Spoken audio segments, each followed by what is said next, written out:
साधकों को कभी भी सिद्धियों के पीछे नहीं भागना चाहिए या कभी भी सिद्धि प्राप्त करने मात्र के लिए साधना नहीं करना चाहिए, क्योंकि साधक को पहले स्वयं को अपने आप को जानने की परम आवश्यकता है। अगर वह अपने आप को जान लेता है, अगर अपने आप को समझ लेता है, तो यह समझ लेगा कि इन सिद्धियों की क्या वैल्यू है उस साधक के लिए, उस व्यक्ति के लिए। आप अगर साधना करते हैं तो निश्चित रूप से आपको अपने कर्मों को भोगना होगा। अब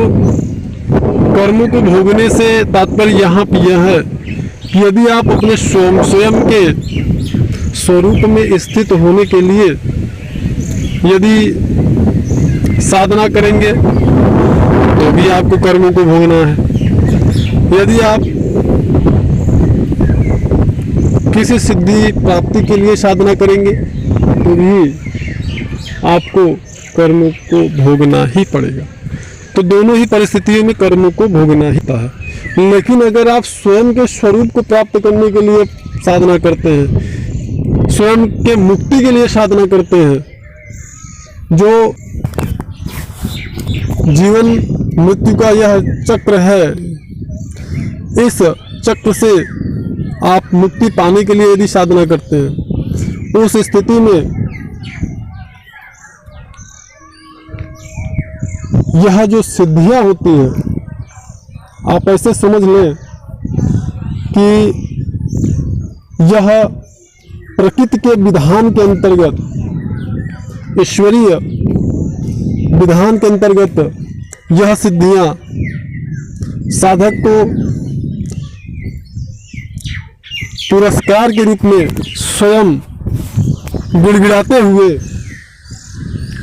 उनके पास आती है। बहुत ही ज़्यादा अनोखी और बहुत ही तीव्र गति से कार्य करने वाली ये सिद्धियां हैं, जो शक्तियां साधक को यदि वह कठोरता से यम नियम संयम के पालन के अंतर्गत कठोर अभ्यास अगर कर रहा है तो एक निश्चित समय आने पर यह सिद्धियां साधक को स्वयं प्राप्त हो जाती है और गिड़गिड़ाते हुए हाथ बांध करके साधक के सेवा में उपस्थित होती है और हमेशा रहती है। उस दशा में भी साधक को अपने कर्मों को भोगना होता है। तो यदि हमें हर परिस्थिति में बिना कर्मों को भोगे किसी प्रकार की कोई सिद्धि प्राप्त नहीं हो सकती, तो फिर हमें स्वयं के स्वरूप को प्राप्त करने के लिए ही साधना करना चाहिए। अगर आप स्वयं के स्वरूप को समझ पाएंगे तो आप यह पाएंगे कि आप भी उसी ईश्वर की, उसी परमात्मा की, आप उसी परमात्मा के अंश हैं, उसी परम ब्रह्म के अंश हैं। और जो सामर्थ्य, जो क्षमता, जो शक्ति उस परम ब्रह्म में है जिसके आप अंश हैं, वही सामर्थ्य, वही शक्ति, वही क्षमता आपके अंदर निहित है। बस आपको उसको जानने की ज़रूरत है, आपको उसे क्रियाशील करने की ज़रूरत है, आपको उसे जानने की ज़रूरत है। जिस प्रकार ब्रह्मांड में शक्तियों के केंद्र हैं, ठीक उसी प्रकार ब्रह्मांड से संबंधित यह जो हमारा शरीर है, यह ब्रह्मांड के संपर्क में हमेशा रहता है। अगर आप देखें, तुलना करें तो यह ब्रह्मांड रूपी जो पिंड है वह बड़ा पिंड है और हमारा जो ये बॉडी है, हमारा जो शरीर है, यह छोटा पिंड है और दोनों का एक दूसरे से तारतम्य हमेशा बना रहता है। कोई भी साधक जिसने अपना आंतरिक विकास कर लिया है, आप अगर उससे कहो कि आप यह सिद्धि प्राप्त कर लो या कोई भी उसे सलाह दे, तो यह सिद्धियां उसके लिए बिल्कुल भी महत्वहीन होती है, मूल्यहीन होती है, क्योंकि वह स्वयं इतना ज़्यादा उसके अंदर योग बल और तपोबल आ गया रहता है कि जो कार्य कोई भी साधक किसी सिद्धि के माध्यम से संपन्न करेगा, वह सिर्फ संकल्प मात्र से उस कार्य को सिद्ध करने की क्षमता रखता होगा, जिसने अपने आंतरिक विकास को कर लिया होगा।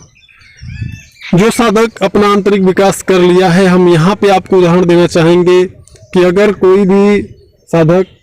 किसी भी अप्सरा की सिद्धि 1 साल 2 साल 3 साल 4 साल साधना करके प्राप्त किया अगर किसी साधक ने,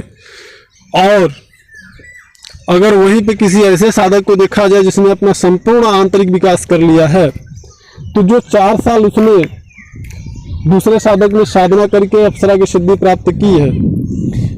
उसे जिस साधक ने अपना आंतरिक विकास कर लिया है, जो अपने स्वरूप में स्थित होने की साधना में उच्च अवस्था को प्राप्त कर चुका है, वह साधक अगर चाहे तो क्षण भर में उस अप्सरा से संपर्क स्थापित कर सकता है, उस अप्सरा को आदेश दे सकता है और उस अप्सरा से जो चाहे वह कार्य ले सकता है। यह सामर्थ्य होती है एक साधक की जिसने अपने आंतरिक विकास को जिसने कर लिया है और जिसने अपने स्वयं को पहचान लिया है कि वह क्या है, उसके अंदर जो सामर्थ्य है वो क्या है। तो सबसे पहले साधकों को स्वयं को समझने की और पहचानने की ज़रूरत है। जब तक आप अपने आप को नहीं पहचानेंगे, नहीं समझेंगे, तब तक